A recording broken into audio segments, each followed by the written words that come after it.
Hey guys, how's it going? It's Baggins here, and today we're going to be talking about this, the roadmap for New World in 2023. This is the future of New World, at least for like the next 6 months. Now, if you guys didn't see it, there was a developer update video where they go fully in depth. It's about 20 minutes long. I'll link to it in the description down below. But what we're going to do for today's video is break down the key points, and I'm going to talk about any stuff that I think was missing and sort of generally ask your guys' thoughts on it as well. Now, some stuff that we don't get to see in this roadmap is stuff coming in the very near sort of immediate future, and that is the Winter Convergence Festival. So the Winter Convergence Festival is going to be back. This is basically like the Christmas event in New World. If you guys missed it last year, this is a really cool event. In my opinion, it's one of the best that we've had so far in New World with the Gleamite meteor showers. We've also this time got a like raid boss or a world boss as well that you can fight, the Winter Warrior.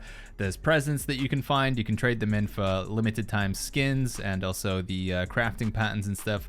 All in all, it's a really cool event, and the addition of a world boss on top of it, I'm really looking forward to this one. A few other things to talk about coming with this winter update patch is there's also going to be changes to wars. Defenders will have to bring 40 people from their own company to defend a territory, and attacking, they will have to bring 25 people from their company. So obviously, the 10 other people can be mercenaries, people outside of the company in a defense, and 25 for attacking. They can be mercenaries. There's also going to be a change to when you can leave your company. So once you leave a company, you won't be able to join another one for 72 hours. And with this, they're aiming to target the shell companies. So people who like make lots of different sort of branch spin-off companies in order to be able to control different areas of the map by having the siege window set to a different time. Because your siege window is set for the whole company. So if your company owns like multiple territories, your siege window will always be at like 7 p.m. for every territory you have. However, if you make a multitude of different companies and then sort of you're technically all one body, but you can set your siege windows to be slightly apart and therefore control multiple areas on the map without having the downside that you have to defend them all at the same time. So yeah, changes that they're making for wars there, with hopefully the idea that more people will be able to get involved in wars. I'm curious if you guys are a warring player in New World, or you don't take part in any wars. Do you feel like this is going to enable you to take part in more war? Because part of me is concerned that I don't know if it'll have that much of an impact, and it's just going to annoy the players who like to regularly take part in war. One of the changes that they're also making as well is you'll only be able to attack once and defend once per day on your account. This is like based on a world anyway, so there's some people who have multiple characters on the same world. You're only going to be able to attack once and defend once with that character or the characters that you have on that world. Now moving on to the juicy stuff, the stuff coming in the sort of semi-near to distant future for New World, we have Spring 2023, and with that they've outlined 4 things coming here. The Empyrean Forge expedition, which is going to feature the Varangians, who are like a new enemy type that we haven't seen too much of in New World. Now, I'm not sure if this, they did hint at in the video that we are going to see Varangian Bane and Varangian Ward. If that's the case, we're definitely going to need the second system, which is a gear set storage system. Now, I described this on the stream, like how we might see this work. Like, for example, right now, I'm wearing a full set of dexterity gear here, so everything is dex. It's not very good stuff, but it's all dex just for the purpose of using my Beastbane bow against Turkulon here. Now, if I want to change over to my healing gear, it's pretty painful. We've got to change like a sort of piecemeal. So this, and this, and this, and then the ring, and then my boots maybe, wherever those might be down here. And then I gotta find which life staff I want to use, and then we gotta find which void gauntlet I want to use as well, which is probably this one here.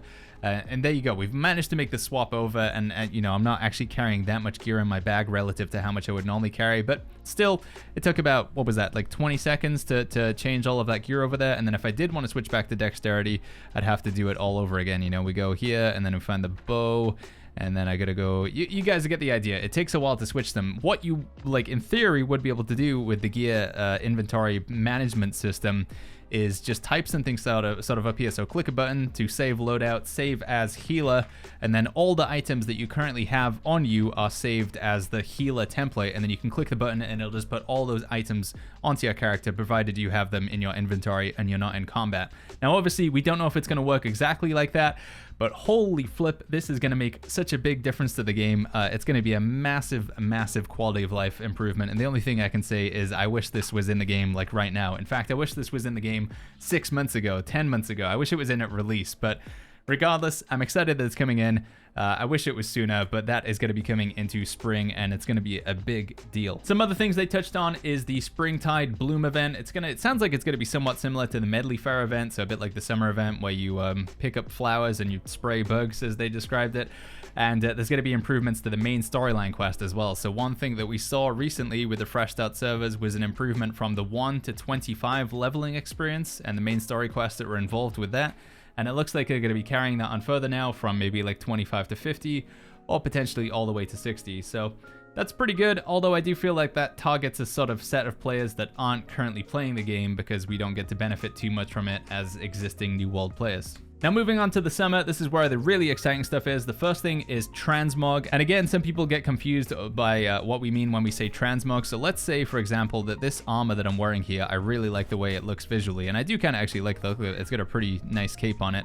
But the problem is if I want to wear something else, maybe I need to wear my PvP chest here, then I've got to go ahead and do that. And now I've got the chest, which doesn't look quite as good. But with transmog, what you would be able to do is sort of take this chest here and then apply it as a skin to the other item over here. So this item would always still look like this. So basically taking skins in the game or taking armor in the game and turning it into a skin. Now again, we don't know the exact implementation of how this is going to work. My suspicion is that it is going to be monetized in some way. There'll probably be a transmog token that you can buy off the store, otherwise it is going to compete with the sale of armor skins here. But nonetheless, this is like a really cool feature, and it's going to add like a lot of end game to just, looking cool in the game. It's a big part of like lots of other MMOs like Guild Wars. I've spent a lot of time farming out transmog items in World of Warcraft, so this is going to be a big deal. Speaking of pretty big, we're also going to talk about raid groups. There is going to be a raid coming in the summer versus the Sandworm, so these sort of two things linked together. You can see raid groups and also the Sandworm Elite Trial. We're going to be able to fight Shah Neshen, the Devourer, or something like that. You'll see it in the trailer, and also when you pop into Brimstone's hands, it's the big giant sandworm.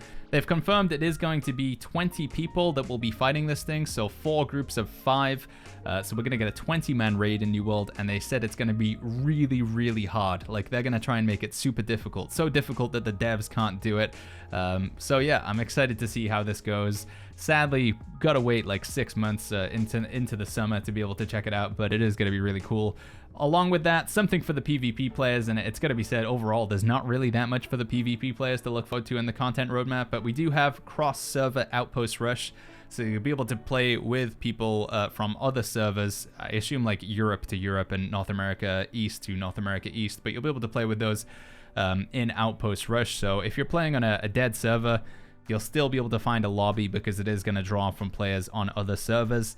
And they hinted at this extending to Group Finder and 3v3 Arena and other stuff like that as well. So this is going to be awesome. This is something that's really needed for the game, and it's going to give like some long-term life to New World, because the way servers currently work in New World right now is like they're just very volatile. You lose a few hundred players, a few companies transfer off, and suddenly your server's like half empty, and then it sort of death spirals from there. So yeah, servers can go from being at max queue and getting locked to being completely empty in like a few short weeks. So having cross-server queues is going to help with this quite a lot, because it's going to take away a lot of the pain of being on a dead server. The last thing to mention on the roadmap is the Summer Medley Fair. I don't really have too much to say about this. I do think the Winter Convergence event was a little bit cooler, but if it's going to be anything like the current Winter Convergence event, they're going to be adding extra stuff to it. And, I do like the events. That I do feel like they give you more stuff to do in the game. They make the world feel more alive. And last time with the Summer Medley Fair, they did introduce the whole musical instrument system, so maybe there'll just be a random system introduced again with the Summer Medley Fair. We'll have to wait and see. So when it comes to my thoughts on the roadmap, as you can see down there, they do say additional content is going to be coming in with each release. So more Heart Rune gems, quality of life improvements, cinematics, which I'm very excited for. And this roadmap doesn't include everything, so they're not like showing us everything here. However, one thing that I think is a pretty big omission, and I'm a little bit confused about, is they haven't mentioned any new weapons. I'd be curious to hear what you guys have to say in the comments down below, but I feel like the fact that they haven't mentioned any new weapon at all is a bit strange. Does this mean that a weapon isn't planned, or they just don't know what it's going to be yet? It would have been great to hear them mention it in the video. Also, mounts. We know that mounts have hit the design phase, but they're not mentioned in here, so I guess they're further on. But it would, again, be nice to hear from the devs just to say, like, yeah, that they're still happening, but we do think it's going to be past the summer. I guess by the fact that they haven't included it in the roadmap that mounts are definitely not going to be happening. We touched on it a little bit earlier, but for PvP players, there's really not a whole lot of content here. I think at least a new Outpost Rush map would have been really nice, something that's a bit has a bit more cover to sort of protect you from bows and muskets. And it sort of alternates between those two maps when you queue, so sometimes you get bow post rush, but sometimes you can actually have a bit more of a balanced game, or something a little bit less hectic and making you feel like you're a human pincushion. But I didn't want to have this video go for too long, guys, so that is a quick look at the roadmap and my thoughts on it. It would have been great to see more stuff for PvP players. There was also no mention of a new region either. I'm gonna guess that would be coming later on in the year if they are gonna add another area like the Brimstone Sands, but somewhere else. What do you guys think? Should we be getting a new region added to the map every year? Do you think that's too little or too much? Also, when it comes to new weapons, are you guys expecting 1 weapon per year, 2 weapons per year, 3 weapons? Because if we are expecting like 3 weapons per year, there really should be like 1 included in this roadmap here. All in all, I don't want to be complaining, you know, I'm just grateful for what we have, and I'm very excited to see some of these features, but I do feel like after the fresh start servers and Return to Aeternum and the fact that Dragonflight is like out there now, there's a lot to compete with, you know. Holding on to players' attention and people's attention, it's difficult to do, and you have to constantly be like doing new exciting shiny things, and if you just take too long or you're just not exciting enough, people will move on. So I love New World. We're going to be here for the long run, but all in all, I feel like I wish there was a little bit something more in this roadmap, whether it was like another 3rd box that shows us some extra details, or the inclusion of a new weapon or a new Outpost Rush map. I feel greedy, but I also would just like to see a little bit more. But let me know what you guys think. Am I just being greedy? Do you guys want to see more? Do you think this is perfect? Are you super excited? Let me know what you guys are thinking in the comments down below. As always, if you enjoyed this video, make sure you go ahead and click the like button, subscribe for more, and I'll see you guys all in the next video.